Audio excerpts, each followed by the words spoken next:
Hello, good evening and welcome to an Arsenal Fan TV podcast special, where tonight we'll be discussing the Arsenal Football Club's recent announcement that Liverpool will only be receiving 5,168 tickets for Saturday's forthcoming FA Cup match at the Emirates. I'm joined by some very special guests who are very close to the subject to discuss the fallout of Arsenal's decision. And later on, in the second part of the show, we'll talk about the general fan experience at Arsenal and whether we can improve the atmosphere at the Emirates. So without further ado, let me introduce the personalities for tonight's roundtable discussion.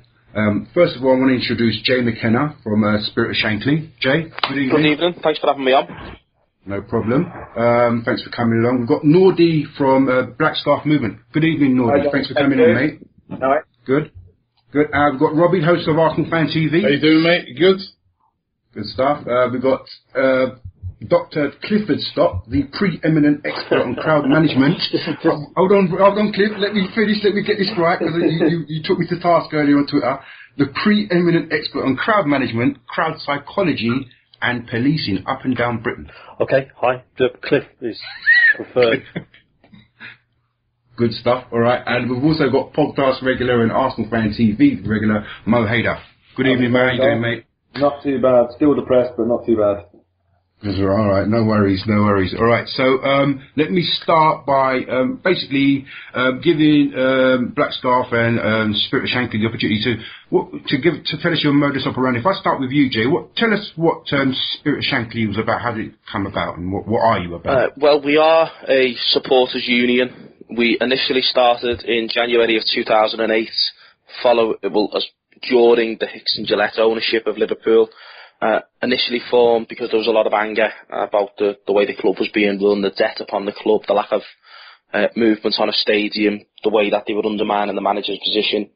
And very quickly at that first meeting, when we were discussing what we could do as a kind of protest, the first time we'd really actively discussed having protests at Anfield and at Liverpool matches, that we quickly realised there were a lot of other issues that affect supporters.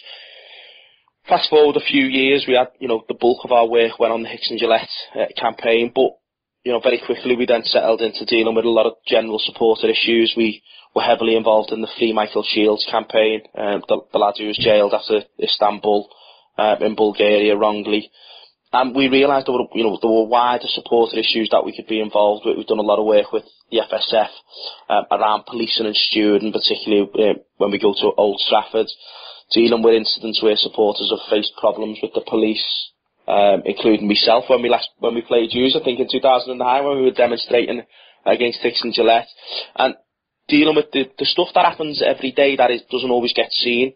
But more recently, one of our big areas of work has been around ticketing and ticket prices, and helping coordinate some work on that, which recently led to the work we've done with Tottenham Hotspur Supporters Trust, Arsenal Supporters Trust, and the lads from the Black Scarf Movement on sending the joint letter out, joint statements to clubs, to Liverpool and Arsenal, questioning the allocation, questioning the ticket prices for the match, which there was some success on, which is a massive benefit to both those of us who will be travelling down on Sunday, but I know it would have had a significant impact on the Arsenal supporters for season ticket prices next season.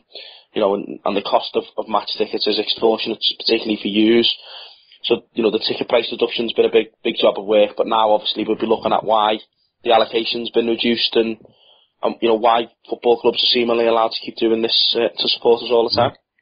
Okay. Nordi, I want to bring you in. Jay's just alluded to your shared purpose. Can you tell us a bit more about, why you felt it necessary to join with SOS and also Tottenham Hotspur Supporters? Well, we didn't join with them, but anyway, that's another story. We met the SpriitofShankly lads on the Premier League demo at the West End during the summer. So we made friends with a lot of the lads that come down from Liverpool, and anyway, so that's how we got together originally. But our main gripe, we wrote a letter to the club and put it on our website as soon as the draw was made, because obviously we had this situation where a home draw meant that the season ticket holders will now reach the 7th credit. So what we asked the club to do was to make the Liverpool game a Cat B and make it the 7th credit on the, the 7th credit on the season ticket, and then make the Liverpool the 8th credit on the season ticket, so that when the... You mean the Bayern Munich game? It's a Cat B game, and obviously the next season ticket won't be increased as much. But also, we did it because the Spurs game was televised, the Liverpool game, the Coventry game was televised, and the Liverpool game was going to be televised. So the club had received a lot of money. So, give back to the fans a little bit and, make it a Cat C or Cat B. So that was basically that was why we did the letter, and we joined in with the SpriitofShankly and the AST, and that's what went to the press. However, the press did sort of go on the Liverpool side of things. Yeah. Or Liverpool fans were going to pay £62 or 93, shock horror, and they didn't really champion the Arsenal cause, which was, our supporters are going to get stuffed. There's no winners in this for Arsenal supporters, but the winners are the silver members and the red members who buy their tickets, per game. But season ticket holders have been, they're the losers here.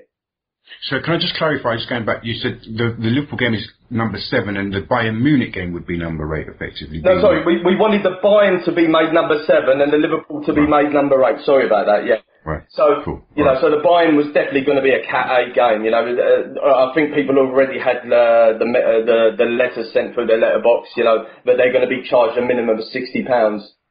Right, cool. So, okay, so you've joined forces, you wrote a joint letter. Obviously, we know that, well, a lot of Arsenal supporters know that, Black Scarf Movement and AST and Rick actually have been asking, been trying to liaise with the club prior to that over a number of issues. What kind of feedback did you get from the club? Did you guys get from the club? We don't get no feedback. There's nothing. The club do not talk to the fans group. They make out that they talk to the fans group. They might talk to one or two. I mean, they talk to Red Action, but that's about stadium management. That's about atmosphere on the day. Can we bring flags? Can we not bring flags? Can we do this? Can we do that? That's the only constant conversation the club is having with the fans.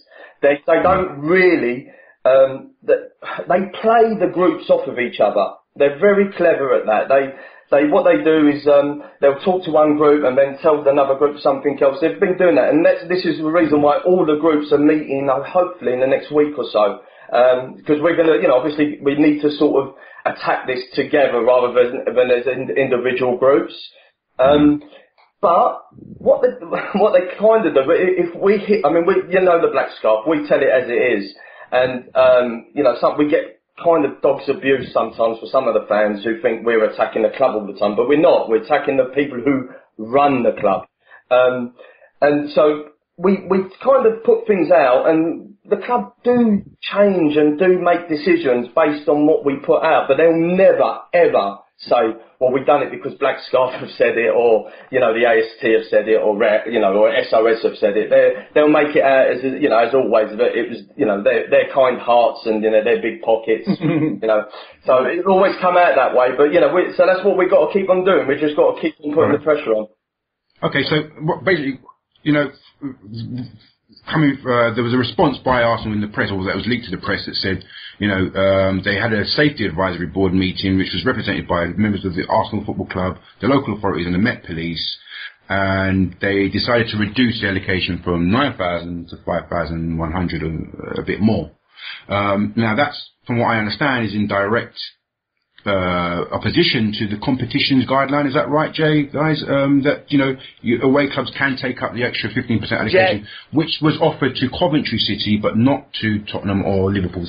Am I wrong, along the right lines? Yeah, that sounds similar to what we've heard. I know there were some questions about whether Coventry were going to ever get properly offered the full 9% because they weren't sure they'd take them up. But the competition rule does state you're allowed the 15% allocation, and in the letter, as Nordi says there, the letter we wrote, we said, that we want, the match ticket price to be reduced, and we do want the full 15% allocation. And I think there's a wider issue that the clubs have got to look at there. What Nordi's touched upon is absolutely spot on. As supporters, we try and get the best for other fellow supporters. We don't do the SOS stuff because we just want to have our, because we want to shout at Liverpool Football Club. We do it because we believe the powers that be that run the club need to change and alter what they're doing. And we face similar problems to what the Black Scarf lads do. But I think when they've then cut that allocation down, the reasoning that's been given, the questions about whether people will persistently stand, there was a line in there to think about people being drunk or would have had too much to drink. Bear in mind, this is an FA Cup that's sponsored by Budweiser, and they're going to question whether we've drunk. It's hypocrisy. And if there are issues, and this isn't just because it's Arsenal, and I want to make that clear on this Arsenal podcast, because when we've talked about ticket prices, we've had some Arsenal fans say, you're just picking on Arsenal, you charge £50 at Anfield, and we do. And that's disgraceful, and we will be the first group to say that if when you come up to Anfield, you want to complain about ticket prices, or you want to do a demonstration, or you want to write to Liverpool and say that it should be less, we'll be there to support you, because we agree wholeheartedly that they're a rip-off.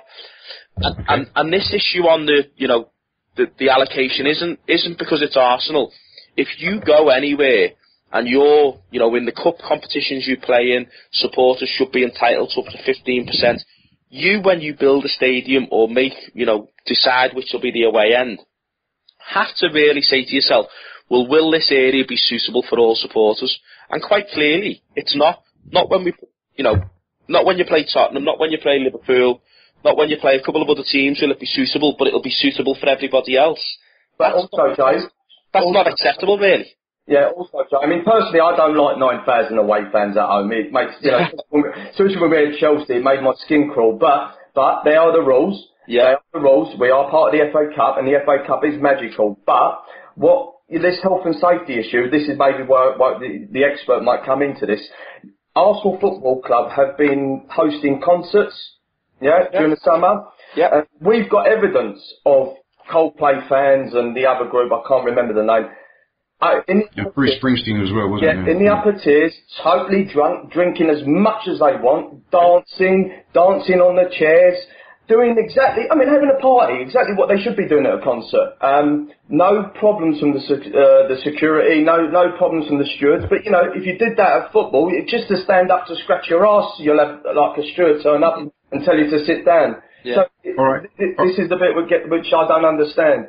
Okay, let me bring in Moh first before we go to Cliff. Moh, you wanted to respond to this? Yeah, I'm going to play devil's advocate here a little bit, guys. And Nordi, just to the point that you just mentioned, at a Bruce Springsteen concert or a Coldplay concert, everyone's there because they like Coldplay. When you're at a football game, obviously there's emotions and it's a competition and there's people that don't like each other. And unfortunately, football fans do have a bad reputation of sometimes that passion manifesting itself in a violent or a nasty way.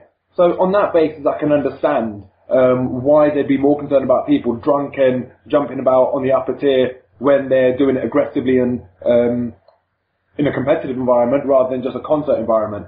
And the other thing, I just wanted to put this out there. Who is taking the lead on saying 9,000 fans can't come? Is it the club or is it the council?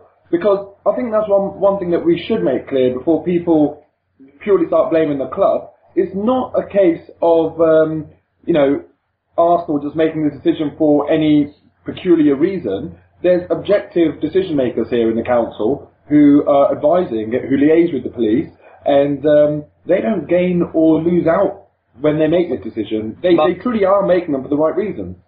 Yeah, before you cut in, before you respond to that, Nordi, I do want to bring in Cliff to give a perspective.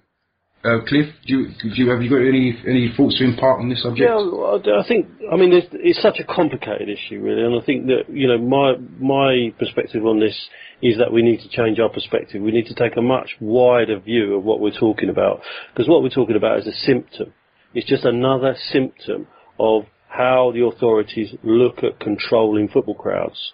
And the primary issue here is about the control of football crowds, partly because, as Moh pointed out, there's a fear there. There's a fear of disorder. So, when we talk about the reduction of tickets in terms of safety concerns, there was the discussion there about, well, one of the arguments here is that the fans will stand up and be drunk in the upper tier. But what we're missing out there is the other word, drunk and disorderly.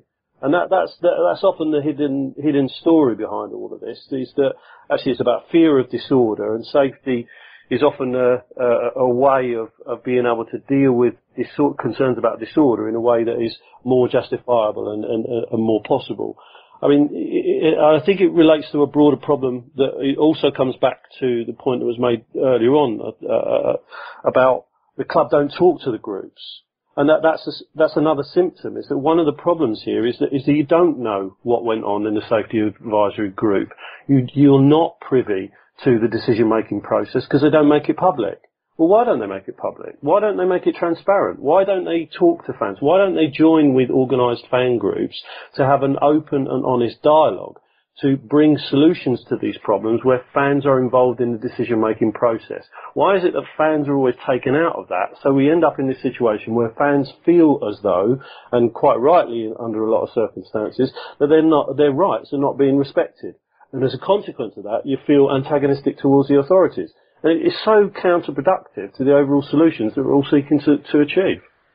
Can I ask, I mean, obviously, as you say, we're not privy to what was discussed on those boards, but have you ever been involved in any sort of board like that? 'Cause I know you've worked up and down Britain on these kind of subjects. Have you ever been involved? Do you know what kind of things are discussed and how they come to these kind of decisions? I've never actually been to a safety advisory group, but as was pointed out there, they're multiple organisations. So you've got the police, you've got the council, you've got the club, and the safety advisory group is the decision-making body. And quite often, you know, certain elements of that group will have more sway than others. You know, for example, you find circumstances where the police will say, well, you know, we want to kick off time earlier, or we won't police it.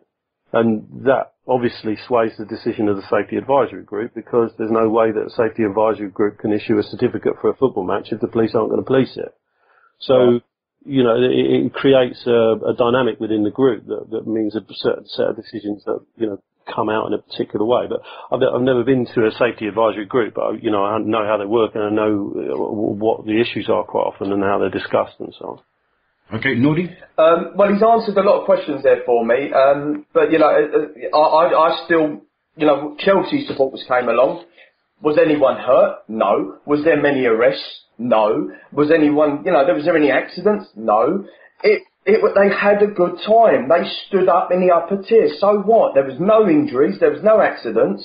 That is, you know, they enjoyed themselves. As much as I hate to say it, they had a great time. Nothing happened. And, you know, I don't understand why, you know, Liverpool or Coventry or, you know, the Vermin can't have 9,000. If we're in the FA Cup, that's the rules. And the reason why I believe that we should stick to these rules, because when we play away, they're our best days in the FA Cup, you know. And I wouldn't want clubs to start saying, oh, it's Arsenal coming, let's cut their, you know, let's cut their allocation, because, you know, that's all they seem to do. We'll cut theirs as well. So that's what I don't want us to get involved in. Do you know what I mean? And, you know, for safety reasons, Arsenal Football Club have got the best CCTV system and steward system probably in the country. I had an AMF T-shirt at the Chelsea game, and I was showing it to the Chelsea supporters. Within seconds, someone had spotted it on the camera, what it said on the T-shirt, and I had the steward tapping me on the shoulder and said, look, they've just told me to come and talk to you.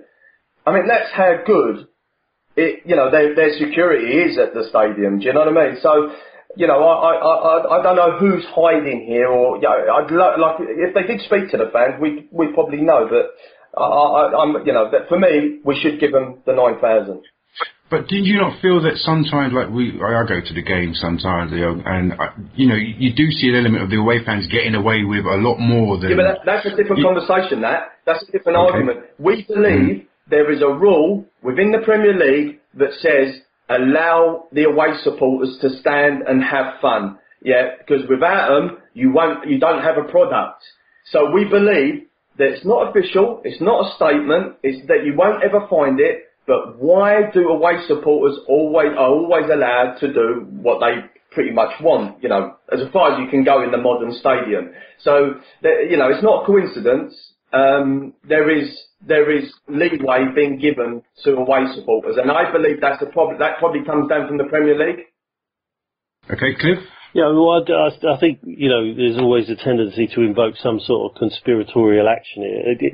It's not. There's no such rule. The Premier League doesn't make decisions like that. It doesn't impose its influence like that. All of the decisions about these things are taken at a local level. And the reason that away fans are left to their own devices is primarily because of a risk assessment, that they won't send in stewards and so on into those areas, but through fear, because the judgment would be that if they try to intervene in those circumstances, they're more likely to create problems than solve them, so they just tend to leave them alone. Okay, cool. Jay, let me bring you back in. Yeah, I think there's, some of I think there's a few things. There is a bit of hypocrisy, as has been pointed out, in how football clubs use their stadiums to host concerts and allow concert goers to drink and act in a certain way, and then there is a fear that football supporters will somehow act differently, and that same hypocrisy exists in other sports. But the point Cliff made, talking about engaging with supporters groups and talking to them and using that as a method to tackle some of the fears, because that's what they are. There's no evidence to suggest Liverpool fans will turn up on Sunday or Tottenham fans will turn up on Sunday and will be, antagonistic, will be violent, will be, causing disorder in the away end. And in cases where that has been proven to happen, couple of the examples I want to give to show where having a relationship between the bodies that police football, the stewards and the clubs and the supporting groups, having a discussion between them can actually have a positive impact. At the derby, Liverpool-Everton, there have been problems where supporters have stood up in the gangways and stood in the aisles, and it meant that they got a reduced allocation. The same also happened when we played Man United, and there have been some problems with that. When we used to go to Old Trafford, used to have continuous problems of letting us and Man United fans out at the same time, which would often cause problems. There were a number of problems then. They began to keep us behind in the ground, but when they would keep us behind for up to an hour, we'd be denied access to the toilets, to drinks and stuff like that. Through facilitation with Amanda at the FSF, as part of the work she does on policing and stewarding, we've actually improved the relationship we've got with Greater Manchester Police now. When we go to Old Trafford, we have a much better dialogue with them now, talking about supporter issues, to the extent that some of the problems that used to exist at full time around people, damaging facilities and graffiti and so on, haven't occurred. We're treated a lot more like adults. We're allowed to go to the toilet. We're not denied our human rights of, being allowed to go to the toilet and get a drink. And as a result, there's been an improvement in behaviour, and, it's a much better process. Yet there are some, teething problems sometimes and some issues, but there's a much better problem. Similarly, Man United, I know at Anfield, and when they come to Anfield, they've begun to do some proactive work with supporters about standing up in the aisles and so on. And as a result, their allocation hasn't been cut as much each time. The safety advisory group is as Cliff says, it's difficult to get involved in that. But more recently, I think they've recognised the importance that supporters can contribute to this. And in fact, after the most recent Liverpool-Everton game, there were a number of before the most recent Liverpool-Everton game, there were a number of problems where supporters encountered trying to get into the ground. As a result, the City Council actually brought together the Safety Advisory Group and invited representations from all supporter groups, both Liverpool and Everton, to discuss what went wrong and actually involve supporters in that process. And I think doing that gives supporters some responsibility to make sure that they all behave and act in an appropriate way on the day. But it also shows that, as Cliff says, we're trusted. We are adults. We are, grown-up people who know how to behave. But when they don't treat us like that, when you go to Old Trafford or when you go to the derby and, your first encounter with a police officer is them, dressed like RoboCop, or your first encounter with a steward is them being, keeping you at arm's length, disinterested, expecting trouble, it just antagonises people, and it does get people's backs up, and I'm sure Cliff can probably explain this better about people's psychology, but that happens, and problems occur. But when they work with us very differently and proactively, we found, in our experience at SpriitofShankly, that there have been better results as a consequence to all that. Cool. Robbie. Yep. You know what I just wanted to say is that one thing we have to remember here is about the competition. It's the FA Cup, and just as the chap from the BSM was saying, I didn't like to see 9,000 Chelsea fans there, but it's surely when you reduce the allocation, it's undermining the fairness of the competition. Because one of the reasons why you're allowed a much bigger allocation in the FA Cup is because it's been drawn out of a hat. So to make it more fairer to the team that's having to come from away from home, that is why they're allowed to have more supporters in the ground. So, you know, I think whatever decisions these bodies are making, they do need to take that into account, the fairness of the competition. Because, you know, if you're going to play away from home, you're already at a disadvantage because it's been drawn out of the hat and you're playing away. And that is part of the reasons why, to make the competition more fairer, why you have a bigger away support for these type of games. Because there isn't the return leg like you'd have in the Premier League where, you know, we play at our place, we play at their place. So I think that needs to be, we need to, well, not we, but the bodies that make these decisions need to take those things into account. Okay, cool. Mo, have you got something a point you want to make, or raise? Yeah, you know, I think firstly, just to talk about Robbie's point there, that's a really, really good point. You know, I think sometimes you do lose sight of what it's all about. It is actually all about football. It's about the FA Cup. So, you know, it's good to have these points that actually come back to the crux of the issue, and that is football. But the one thing I was going to say to you, Jay, is unfortunately, when it comes to crowd trouble and that sort of thing, and I'm sure that Cliff will be able to really either confirm or deny this suggestion of mine, it's always a minority of people, and I would imagine that minority of people that end up doing the things that let the majority of football fans down probably aren't the sort of people that are engaged in supporters groups. I can't really imagine, you know, I'd be very, very surprised if I hear about a BSM member or a Red Action member punching someone or, you know, inciting violence at stadiums. So you can engage people, but are you really engaging the people that are causing the problems? You know, you can talk to the decent people all you want, but the minorities that ruin football for the majority of decent fans will still continue to act the way they want to act. And I just think, you know, that's one point. But then the other one I really want to drum home is that this isn't the club's fault. You know, this discussion is about fairness for fans, not clubs are bad to fans, you know, on this particular issue. It is about the variety of institutions that come together and make these decisions and for a certificate to be issued. And I think it's not about criticising anyone in particular, because they are doing it for the safety of all fans. When Islington Council decides that no, there's not going to be 9,000 Chelsea fans next time, or 9,000 Liverpool fans, there's no agenda there. I personally feel that they are making it for the right decision, and that's for the safety of the fans. Indeed. Jay, do you want to quickly reply to that before I go to Tim? Yeah, you know, you can't police all supporters the same just because of maybe one or two others who might do something. You can't tar them all with the same brush. But we have noticed that, you know, a marked difference. The police act like that. They suspect trouble might happen, so treat everyone the same and put a blanket thing on. But then that leads to more antagonism. What they found is if they go in and do it and deal with the troublemakers or any trouble that occurs, they can go and do that. It only gets everyone else's backs up when they treat everyone the same, like they're all going to be guilty of it. You know, what we've got to remember, and it's a strapline the FSF use, watching football's not a crime. Just because a few people might commit criminal acts doesn't mean all football supporters are the same. Just like if you go into a bar and, you know, two people have a fight in a bar on a Saturday night, they don't empty the bar or stop serving alcohol to everybody else. They trust and believe that everybody else will behave in an acceptable manner. And yet they somehow then treat football supporters differently, like they're going to be criminals.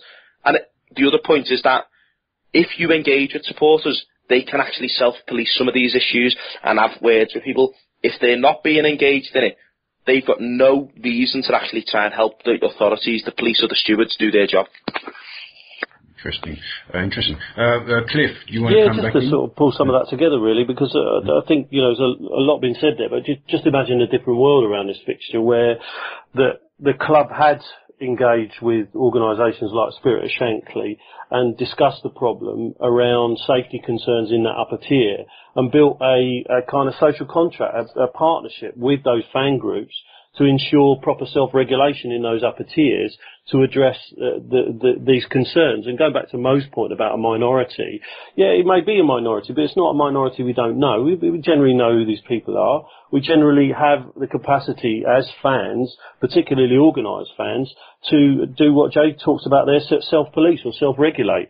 And even if we as a community of fans can't put pressure on these people to stop doing things that screw it up for everybody, then certainly we can work with the club to do something about that, so that any interventions are targeted, they're seen as fair, they're not indiscriminate against all fans. And as Jay points out, the difficulty here is that when the authorities go at all fans indiscriminately, so we've got a situation here where Liverpool fans are being discriminated against because of something that Chelsea fans did. How is that fair? How is that right? How is it right to blanket this ban upon a whole community of fans without even talking to them, without even engaging with them? And the difficulty is that what happens, Mo, is that what that does is it actually empowers a situation where the minority has more influence, has more credibility, because less people care about what that minority are doing, because they think it's fair to smash up the club. They think it's fair to have a go at the authorities because what the authorities are seen to be doing. And that's a process we need to manage. And if we manage it properly, we can find solutions to this very, very easily indeed. Mm-hmm. Very good point. Nordi? Yeah, one more point. Most football clubs, Arsenal Football Club have, I think it's this year, this season or next season, or I think it's already started. No police officers in the actual stadium. It's all done by stewards. Stewards obviously are, members of the public, not really trained, not paid very well. So for me, the ticket prices are going up, but security inside the stadiums is costing less. So they're using cheaper labour instead of paying the police force whatever they have to pay them. I don't know, Cliff probably has better figures than I.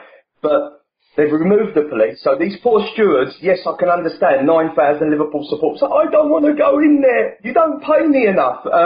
Maybe there's a bit of that, where before, the police would go in, but I'm quite certain it was in 2014 that the police presence would be outside the ground and not inside the ground. Well, certainly things are changing. Yeah, I mean, it's been going on for a long time in terms of, one of the things we've got to recognise here, especially when we get into discussions about, human rights and various things like that, you're on private property.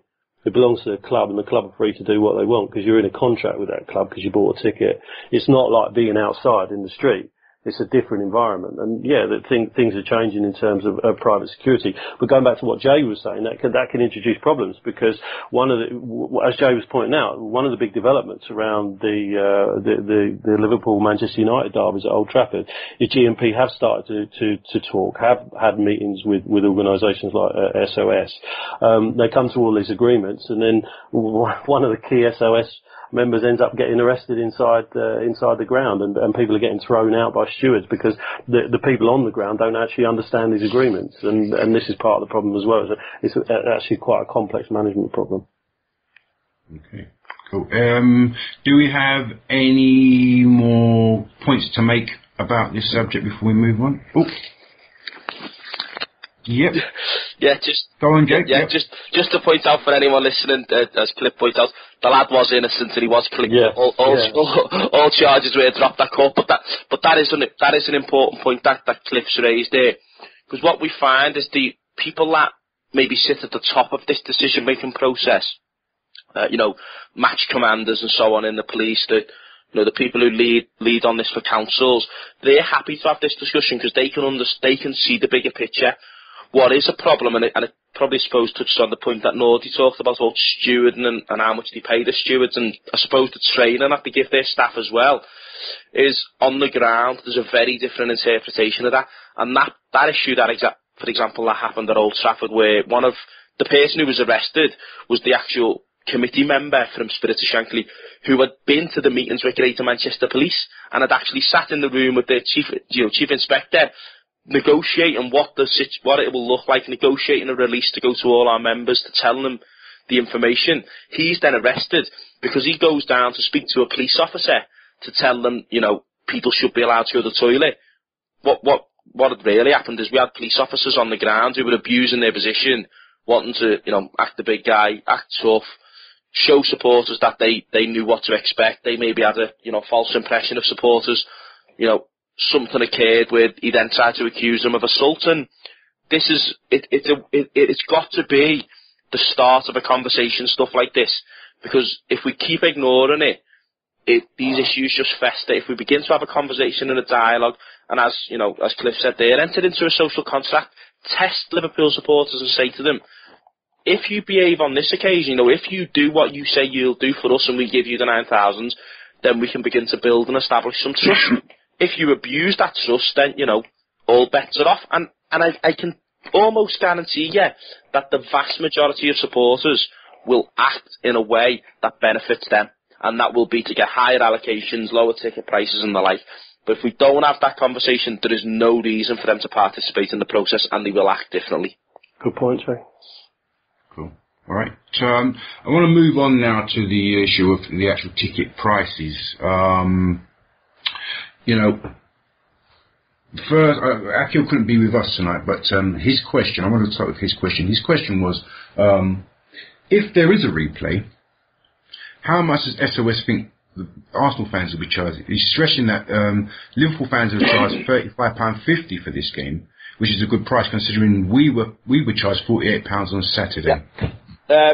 I'll come in on that. We've contacted Liverpool time and time again about ticket prices in general at Anfield, and talked about reciprocal arrangements and saying we should enter into reciprocal arrangements. Subsequently, once we contacted Arsenal and Liverpool about the ticket prices for Sunday's game, we have written back to Liverpool about this, and we've said to Liverpool that we believe that when Arsenal come up here, if, for example, in a replay, we should we should extend the same agreement that the match should be a category B, a significant reduction in the ticket price, because, even on Sunday, one of the things we've pressed against Liverpool is to say, if other clubs do it for us, we should do it for them. And I think they sort of agree with that stance, but haven't took no proactive action on it. If, of course, we do draw on Sunday, that'll be the test. But, I can guarantee you now, unequivocally, that we as SpriitofShankly should, Sunday's match end as a draw, which I don't think it will. No, we'll beat you. No, yeah. I think another 5-1 will do nicely, lads. I have to get that in. But if for example, I can guarantee you, we've got our own coach going down there on Sunday. I can guarantee you that, if at 6:30 when we're on our way back onto the motorway, we'll be talking on that coach about saying we need to get in touch with Liverpool when we get a chance and say to them that the ticket prices must reflect that it's a replay, it's a midweek game, and Arsenal Arsenal reduce the ticket prices for us, because this is the only way you're ever going to reduce ticket prices permanently, if there's solidarity between, fan groups. And, one of the problems is trying to get people to put down them divides. We've done it a bit with some Man United supporters, and I think, we can build on this relationship with the London clubs. We've done it with Spurs. We've done this now with Arsenal supporters. I think if we build on that relationship, the very least we can do is to support you and getting cheaper ticket prices. And I think if we actually do that together, then I think, we can probably look at reducing ticket prices in general for good. Okay. I don't know if you've already mentioned this, but what kind of relationship do you have with Liverpool Football Club, and what kind of influence, or is there a dialogue? Well, is there a better dialogue than there is with some of the Arsenal fans? I think you could probably replay part of Nordi's conversation earlier, where he talked about how there is some conversation at times and it's limited, and they never give you credit for the ideas you put forward, and they'll never admit that you've influenced them. That's the same with us. We used to have a better relationship under the Hicks and Gillette days, and I think they sort of thought that once Hicks and Gillette went, we'll just disappear off into the sunset and all will be done. But, we've met with the current owners when they took charge, and there hasn't been a relationship since. We've got a really interesting dynamic at Liverpool that, to counter the work spirit, they've actually set up their own supporters committee in the club.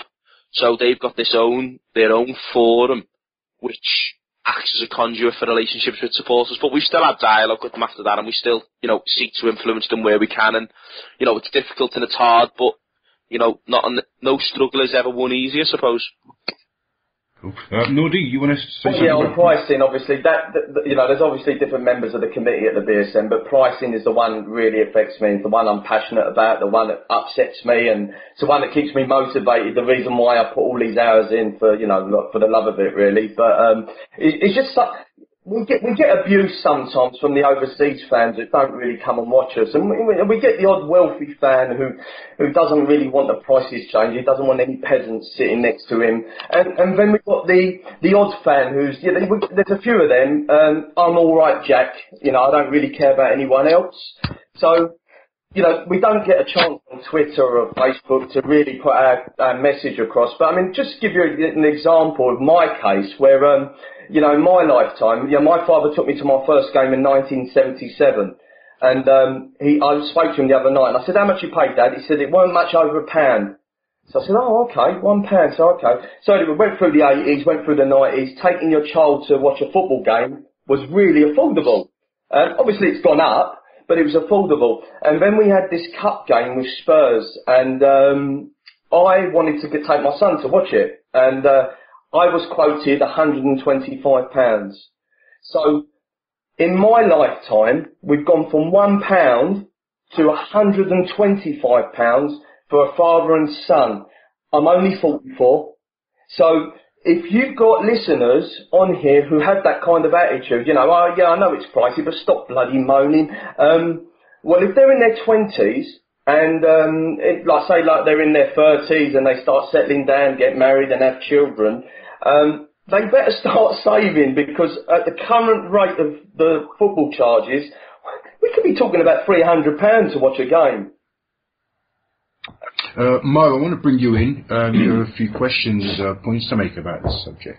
Yeah, well, Nordi, it looks like me and you are going to have a very passionate debate then, because I always try and approach anything I talk about in football from an objective, logical point of view, and that's not to say that you don't, but I try and take a view of just a person and not a football fan. So, I mean, the one question I'll ask you to start it off with then is that why should the prices not go up in football? Just how, for example, cinema prices go up if you go to central London and you go and watch a movie, or if you go to the theatre, for example, they would have gone up a hell of a lot over the recent years. Do football fans feel like they have a divine right to be able to afford to watch their team? And should they have this? You know half the answer to that, Mo, because you're a regular. Yeah, I don't think you're a regular theatre goer, or you're not in the theatre once a week, and you don't go to the theatre in Manchester and the theatre in Liverpool. I know you. I've seen you about, Mo. You go. You're there a lot. There's no other industry which has your business like your custom the way football has. So that, for me, that answers the questions in a way. For me, yeah. Sorry, let me just carry on. I mean, I have to stress, I absolutely have to stress, right, that I don't agree with the ticket prices. Yeah. But all I'm saying is that there is no, in my opinion, logically... Is it market forces? Are you sort of saying it's a market force, there's demand? No. I mean, that I'll come to. But this one is that there is no reason that I can logically think of that suggests that football fans have a right, it's just kind of this divine right to be able to afford to watch their team. The way I look at it, it's an entertainment industry. And entertainment is a luxury. If you can't afford it, the club don't owe you. They don't make you do anything. No one's obliged to come and watch their team. And the clubs get a lot of flack for it, but really it's fans that feel as though they have to go. And as I said, I don't agree with the ticket prices. I'd love it if everyone could afford it and football was different. It does leave me kind of annoyed. Yeah, understand where you're coming from. You always put your point over very well, and you're very, you are very much like it. But if we took that kind of attitude to tickets, you do know there's 600 Arsenal season ticket holders who have paid well over £1,000 have only turned up once in the season. Yeah, and there's that. Is this? We discussed this the other day. We also discussed the Bayern Munich ruling. Giles, there's other figures. If we dig deeper, if the club allowed us to get the information, 600. Well, there must be the children of millionaires to pay between £1,000 and £3,000 and only attend one game. So, Nordi, what I would say to that, we've got very sophisticated technology in terms of stadiums. It's not paper tickets anymore and someone tearing a ticket. If, for example, on a season ticket, you know, let's say 25 games in a year, a certain percentage make it very high, let's say 90% of the time that isn't scanned through, you lose the right to renew next year. Well, this is Bayern Munich are having this problem as well, aren't they, at the moment, with fans not turning up, rich fans not turning up. But I mean, it's very, you know, for some of the old school fans, what you've just said there, you know, that will hurt them in the heart. They'll probably listen to that and say, yeah, I understand what you're saying, but you're treating football like a business, like any other type of business, when it's not, you know. But Nordi, isn't it kind of a business now? It's a business industry. It's a money generator now, isn't it? Look, yes, Robbie, go. Let me just say, right, on that point that Mo's trying to make, yes, it is a business. But also, football clubs do have a duty to, I think, a duty of care to their fans. Just like if you've got a shop like, say, Asda or a Sainsbury's, you know what, they could raise their prices higher, but they want to keep their loyal fan base, the people that become members, the people who get their club cards and that, you know, they try to be loyal, they try to give them decent prices. And I just think with a football club, it's a bit different to every other business. You know, there's a loyalty factor attached to it, and I think there is, you know, listen, obviously prices are going to rise, but there is a duty, I think, for these clubs to look after their fan base, because without the fans, there is no club.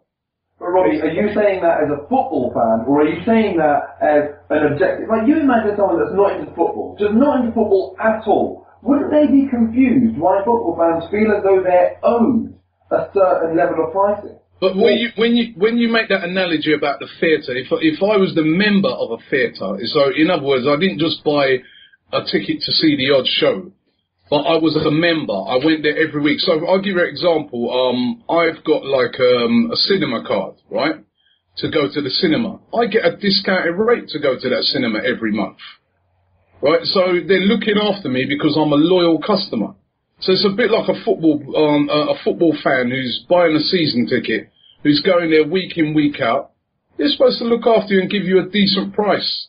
Is it not a luxury? Is the entertainment industry as a whole, whether it's cinema, theatre or football, whatever it is it not a luxury that if you can't afford whatever the price is, you simply just say, fine, I don't go. That boils down to everything in life, I suppose. You know, if you can't afford it, you're not going to be able to go. But we know with football, it's got a history to it, and there's a history attached with the fans to football. It's a totally different type of business to other type of business, and I think that football clubs, they need to bear that in mind. You know what I mean? They need to look after the fans. I'm not saying that they, you know, let every fan in for free or they give them ridiculously cheap prices, but they need to bear that in mind, because without those fans, there is no football club. All right, I want to go to Jay, then Cliff, and then back to Nordi. Jay, go ahead. Mo, your argument is incredibly familiar to the arguments I've picked up when I've been on media talking about ticket prices. It's not my argument. Sorry. The devil's advocate's argument then. Sorry. Yeah, not you. Maybe it's not what you believe in, but the argument you've put forward there. The problem with that argument, anyone who makes that argument, is you are having the discussion and the debate on the terms that the football club and the authorities want you to have it on. We've got to begin to change the terms on which we have the debate, on the ground on which we have the debate. Football is not like any other consumerist activity, and that's what we should be making the case about. Football clubs shouldn't also be seen as businesses. Football clubs should run like businesses. They should be accountable and run in a proper manner and so on and so forth. But to place business as the spearhead of what it does is wrong, and that's what's driven the increase in ticket prices. First and foremost, it is a sport. It is 22 people kicking a piece of white leather around for 90 minutes on a Saturday afternoon. That's what it boils down to. Now, these football clubs we support, if we acted like consumers, we would get annoyed at, you know, Liverpool one week. So if I was going to act as a consumer, like I would with a Tesco or a Sainsbury's or an Asda, I would get annoyed at Liverpool on a Saturday and decide that the next Saturday I'm going to go and watch Everton, and I might do that for a few weeks, and then I'd get annoyed at them and I'd go and watch Manchester United and do something else. But that isn't, it's not how the football authorities actually want us to be. They don't want us to be consumers who pick and choose. They want us to be loyal. They actually market such loyalty and passion to these companies like Barclays, to the Warriors, to the Standard Charters, to the Pumas, to the Emirates, as ways to sell and maximise revenue. They market us, they market our passion, they market our loyalty, our full stadiums. They want that closeness to supporters and what we bring. And yet they never give any of us that back to us. Ticket prices have gone up 1,000% in the last 20 years. If a cinema ticket was to have done the same as you say, it would cost now around 20 to 30 pound. Now it doesn't cost that on average. You know, the Odeon cinema, I can go and watch the latest film for £10 in the Odeon. If the average house price, you know, in the UK would be £500,000, it's not that at the moment. If a football ticket actually kept track with the rate of inflation, as you know, the rate of inflation in the last 20 years is 87%. If it kept track with the rate of inflation, a match ticket nowadays for a Premier League game at Liverpool or at Arsenal should cost between £15 and £20, and it's a million miles away from that. Football sells higher match ticket prices because of a supply and demand, but the one thing they forget, and the one thing they don't seem to recognise, is they really are civic and cultural institutions in this country. Football clubs and what they represent should be protected the same way we protect art, the same way we protect buildings, and the same way we protect the rest of the history of this country, because they mean so much to their communities. And now that football clubs are actually making more money from sponsorship deals or from, you know, commercial deals with car companies, or in our case with, you know, a donut company, now's the time that they should be given a bit of reward back to the supporters who for the last century have actually kept these football clubs going, because ticket prices used to be their main source of revenue. How much they got on a Saturday afternoon or in a Champions League match used to be their main source of revenue. Now it's a fraction of what they earn, and in fact the match day revenue, the majority of match day revenue actually comes from corporate facilities, doesn't actually come from your average fan paying in at the ground. And they've got to give a bit of that back, and that's the argument we've got to be having, that we don't want to be let in for free.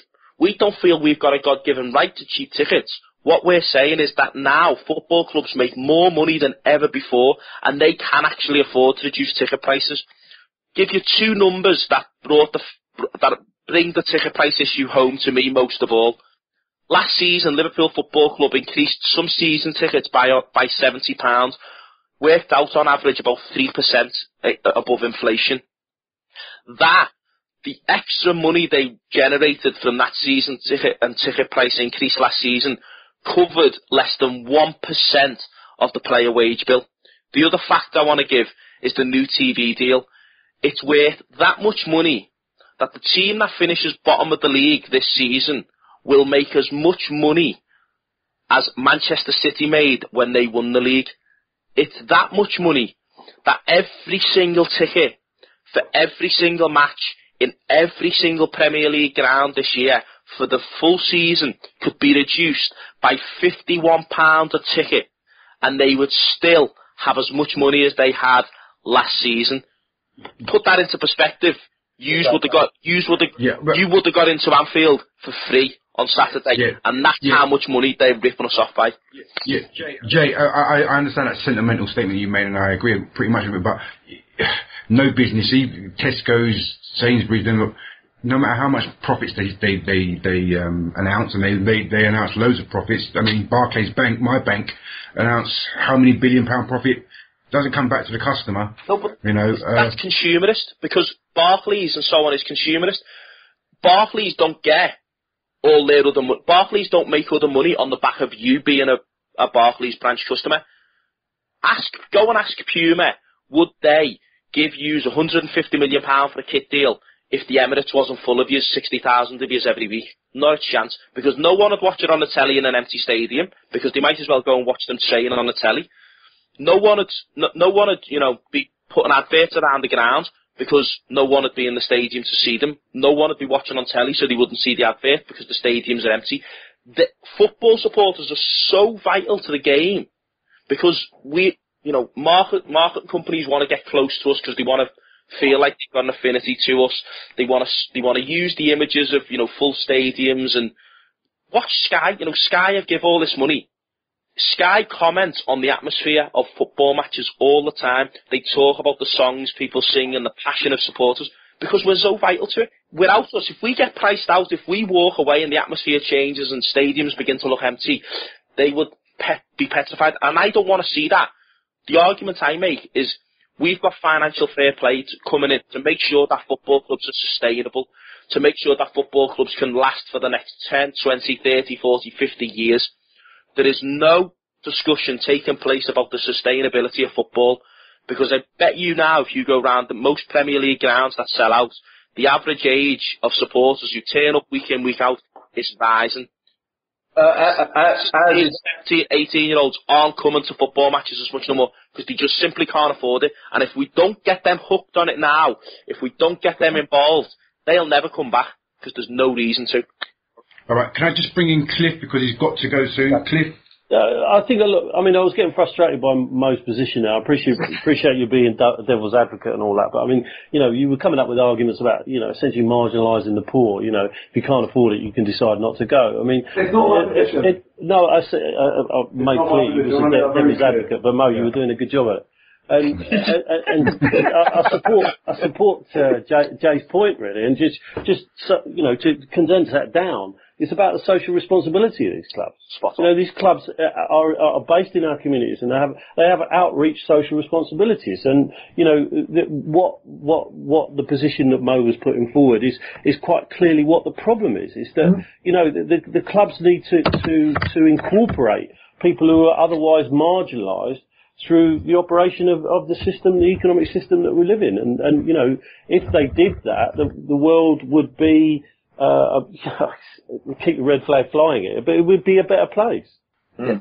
Cool. Moh, do you want to respond to those? I definitely want to respond. Listen, guys, I am a football purist in every sense of the word. Now, this is not my position. I cannot stress that enough. I know football is different, because I know there's nothing more in the world that I love than football. Nothing makes me feel the way football makes than anything else makes me feel. So I know football's different, but I'm just bringing a rational, logical, external, objective point of view to the table here. So please do not call it my position. I'm talking about it from that point of view. Maybe I should have brought my missus on to count. I mean, exactly, listening to Jay talk about 22 men kicking a white Labour ball, I thought, well, I've heard that comment before. But I could tell the passion of Jay's argument when he referenced watching Everton or United. That must have been hard for him to even say them words. But what I want to say, again, devil's advocate, but this is the reality of the situation now. Football is a business. It has been monetised by the Barclays Premier League. It has been. We cannot deny that anymore. That is why there are now, where there wasn't 20 years ago when we're doing these inflation comparisons, foreign owners. When they were community clubs, they were owned by the community. Look at Arsenal's history. Generation after generation, it was the Hillwoods. And now it's owned by a bloke who was born in America. Until fans own the clubs, we are never ever going to get what we want. I have always pushed for Alisher Usmanov to own Arsenal, because then I would have the expectations that you guys are talking about. Until a fan owns the club, or until the fan has got a big enough stakeholding to stop some votes going through, we are not going to get what we want, and it's an unrealistic demand to expect to get what we want. So with Arsenal Supporters Trust, for example, who have created a chance to buy shares and go and vote at the AGM, it is very, very small, but it's a step in the right direction. But you guys answer this question: why should an investor not maximise the profit out of his business? Because Stan Kroenke is an investor. Sorry, his business is Arsenal, and the profit is driven partly by the fans. And again, Not what I agree with, but just the harsh realities. Okay, Nordi? Yeah, that's called a fast dash for cash. Yeah, that's basically saying, you know, just sell them as high as you can. Just keep on selling them high as you can. Just keep on going.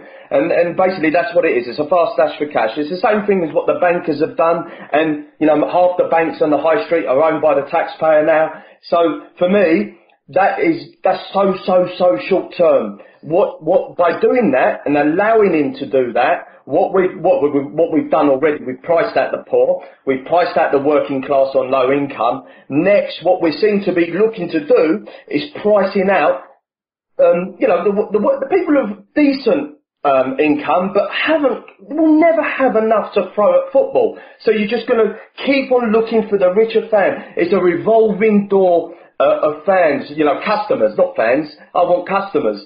But, you know, if he keeps doing that, we're seeing people hand their tickets back. Yes, people are buying them back, but they're like 20,000 down on the waiting list before, you know, they find a buyer. So they keep doing that. Now, bear in mind, we're top, and, you know, the interest rates at the moment are a record low. You know, in 2 years' time, we might find that, you know, a lot of our loyal fans have gone. And that we just can't let him do this. We have to pressurise him. We have to keep on his case. We have to get all the supporters on his case and on that board's case. But this is not right. I mean, what is £2.8 million to Arsenal Football Club? Why did they need to increase the season tickets by 3%? It's totally uncalled for. I mean, Diaby must be... How much wages are we spending on a player that's never played? And how much money have they recently brought in? Why would anyone put their prices up by 2.8% and throw it in while we're top just before Christmas? It's just a short-term dash for cash. And it won't work. Long-term, it won't work. I do agree with that. I do agree that it is a very short-term thinking, because eventually you will alienate fans. They will push it and push it and push it, and they'll alienate the fans. And, you know, if they go too far, it will have potential drastic effects, where the next generation are priced out and they haven't been engaged from a young age. And you fall in love at a young age.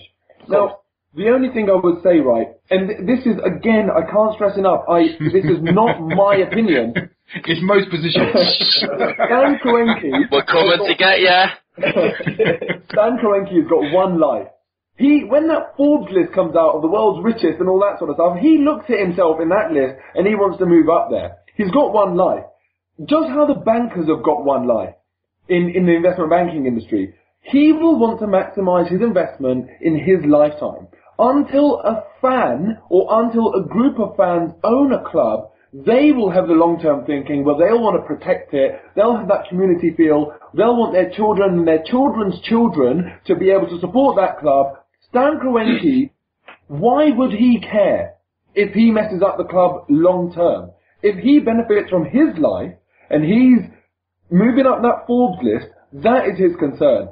That's why I don't want Kroenke. When I say this and people say, look, we're top of the league, we've just bought Ozil and all that sort of stuff, why are you complaining? It's because of the long-term future, the long-term security of my football club. That is why I would trust a football fan with a track record in business rather than just an investor. And everything that you guys are saying is, I honestly feel, is good to have pressure on them, but it's an unrealistic expectation when an investor is at the helm.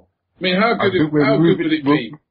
Sorry, how good it would be if an owner of a club came in and said, you know what, I'm going to invest in the future here. I'm going to reduce the prices down, and I want to get young people to start coming to football. I mean, how much would that? As Nordi said, they're making so much money. Or was it Jay? They're making so much money from these TV deals. Yep. The money that they're getting, and they make so much money off the corporate part of it, the money that they're getting off of the ordinary fan, I mean, they don't need to squeeze them the way they are. Yeah. No, you're right. One of the things that gets me, and Moh doing a very good devil's advocate here, as said, Moh said there, doesn't he, that, you know, it's Kroenke's club, you know, and I'll use the example John Henry, it's John Henry's club. It's not their club. And we had this argument under Hicks and Gillette plenty of times. These people are merely custodians. They are people who are merely passing through. And if they want to buy our history or own our history for periods of time, I've got no problem with them making profit. I've got a problem when they do it at the expense of supporters, to such savage ways in which they are now. This makes the point for why there needs to be greater protections of football clubs to prevent owners like this coming in and just doing as they wish. Look, for example, when Cadbury's was sold to Kraft in America, there was outrage that such a great British brand was being sold to Americans. And in fact, yesterday, one of the people who's doing the policy review for the Labour Party as part of whether they'll be the next government, they actually talked of how we've sold off big British industry and big British brands to foreign investors. They talked about shops, they talked about retail outlets, they talked about energy companies, they talked about utilities, water, finance, banks, the lot, how they've been sold. Do you know what the first thing he mentioned in that sentence was that's being sold off to foreign investors? Football clubs. So who's to blame? I blame Hillwood. But what I think's got to be looked at is what protections can be put in place to make supported ownership a realistic possibility. And it does all support and involvement. It doesn't have to be that supporters, must own the whole club to have an impact. What you need to see is them to recognise the importance of supporters and see them as central to all of this. I know they've got fan ownership in Germany and that will have an influence on it. But look at the quote that Uli Hoeneß of Bayern Munich came out with, and Borussia Dortmund also said the same. The quotes they came out with just prior to the Champions League final about ticket prices. Uli Hoeneß said, we could increase ticket prices if we wanted. We could dramatically increase them, and we might make an extra few million euros a year. But for us, we can save that money, or make that money, by spending a bit more time in a transfer negotiation, or in a negotiation with a commercial partner, and we can generate that money back in. And they, the argument we used to get off the Premier League, for example, when we used to cite the German model of how, you could get, a better, more responsible ownership structure, they used to say to us, but they might have fan ownership, but they might have cheap ticket prices, they might be allowed to stand and have a drink in the stands, but they're not successful. I would have paid more than I'd ever pay for a Liverpool season ticket to see the face on Richard Scudamore when Bayern Munich and Borussia Dortmund played in the Champions League final at Wembley, because their argument fell apart. But the idea that Kroenke should be allowed to increase ticket prices is a fault that we don't regulate football. It's complete unregulated capitalism. And Jay, I just want to come in here because now you're talking about it in a point of view that an external, objective, non-football fan cannot argue with. Because now you're talking about the regulation of football clubs. You're not talking about we're entitled to lower ticket prices. And me playing devil's advocate, really this is what I was trying to achieve. I think the way football fans target this debate is completely wrong. Just how the green belt is protected, just how there's listed buildings, that is what we need to do with football clubs. That's the angle we need to come from. But we don't do that. We only ever say, I'm paying too much for my season ticket, this is a piss take. And until we have a more sophisticated, well-rounded argument to bring to the table, we're not going to get listened to. Well, just on that very point, because I'm conscious I've spoken an awful lot on an Arsenal podcast, and there's people listening who probably want to listen to other Arsenal supporters. They won't be able to understand, You're a Scouser, Jay. You're a Scouser, Jay. So it goes it does, mate. It does. Just on that point, you are right. We've got to have a rounded argument, and one of the arguments we're having at the moment, because I think this is a political argument, and we've got to have that argument while it's protected. But let's be honest, this government isn't going to put this issue at the top of its agenda right now, and I think there's a lot of other things that quite rightfully and sometimes wrongfully take precedence. One of the discussions we're having is about how we should be engaging with the people who put money into these football clubs, aside from the owners.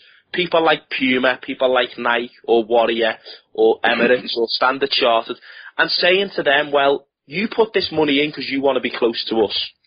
We want you to stipulate that some of that money should go into a pot and be returned to us. And in fact, people say to us this, oh, that's really difficult, but it's actually worked. This year, last summer, we had a demonstration on June the 19th at the Premier League's head office on the fixture release day. There was no discussion, despite continued conversations we'd had with football clubs and with the Premier League. There was no indication that ticket prices would be reduced this year. Lo and behold, after June the 19th, the Premier League then reveal a few months later that they've got a pot of money that's being given to them from sponsors to fund ticket price reductions. And, some clubs have come up with different initiatives. At Liverpool, they've agreed that all away tickets should be reduced between £2 and £4 for every game, and they've come to an agreement on that. Barclays separately have been going round each club and funding some away travel for a game at a time, with the funding a coach for us to go to Southampton. Similarly, look at Barclays' continued TV adverts and adverts at the football matches, thanking, grassroots. Yeah, and we thank you, the football supporter, the thank you adverts they've had that show football supporters. That's come as a consequence. I don't care what they say, whether they say they had a plan. That's come as a consequence that the pressure, they've realised our argument's solid, that there's more money in the game, and we just want our fair share, or that football clubs aren't being run properly because the supporters are being ripped off. And so we don't just have to go after the politicians and have a protection of football clubs. What we've got to be doing is saying there's loads of money in this game.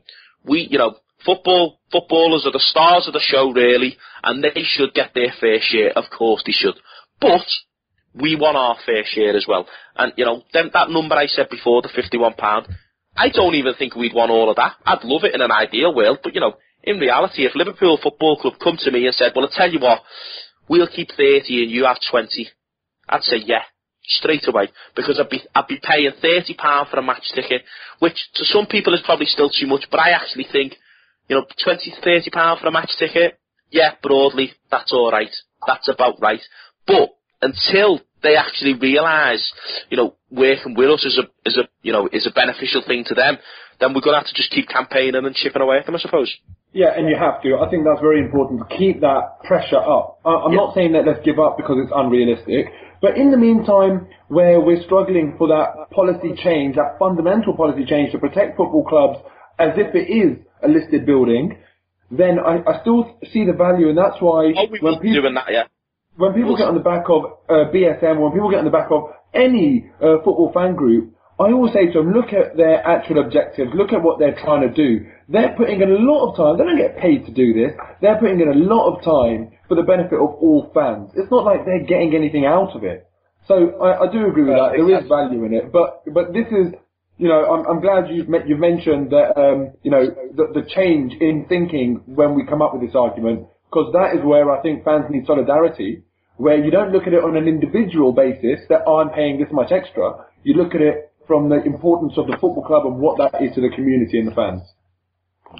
Interesting. Mm-hmm. This has been a very, very good, interesting point so far. Robbie, do you have anything to add to this before I move to? Not only that I'm going to kill Moh when I see him. Devil's advocate thing winding me right up. I want you to send me a picture of him before Sunday. just log on to Arsenal Fan TV on YouTube and you'll see him all over the place. Nordi, do you want to add anything to this? Yeah, well, in the last few years, I mean, you've got the Spirit-of-Shankly. We came about 4 years ago. We didn't know where it was going to head. We were just angry fans that our club was, slowly disappearing. But in the last year or so, we have done things, especially with the Spirit-of-Shankly boys. When we turned up, there was about 400 or 500 of us that turned up to the Premier League offices. Yeah. And we parked our backsides in the middle of a road and stopped. We brought the West End to a standstill, and we sent 5 reps to see Scudamore. That was the first time in the history of football that fans had united and made a statement. So, things are changing. We are starting to do things together, but it's slow, but it's getting there. Indeed. Jay, I want to thank you for coming on tonight. It's been an excellent discussion, getting your insight into what's been going on with the allocation of tickets and just the general knowledge of football and politics. how you married football and politics. I think you've done it very eloquently. I think we'd all agree on that. Oh, yeah. I want to wish you the best of luck for the rest of the season. Obviously not Sunday. I mean, you've had enough luck on last Saturday, so I'm not going to wish you any luck for Sunday. Look. Pure skill and execution, that, lads. Jay, it has been a pleasure talking to you, mate. I haven't understood a word you've said, but, you know, you sound like you know what you're talking about. There'll be subtitles when this is produced. All right. Thank you very much for coming on, Jay. Cheers, Jay. Cheers. Thanks a lot. I enjoyed that. All right. Great stuff. All right. So that's been the first section of our podcast special. Coming back after the break, we'll be talking about the atmosphere at the Emirates Stadium.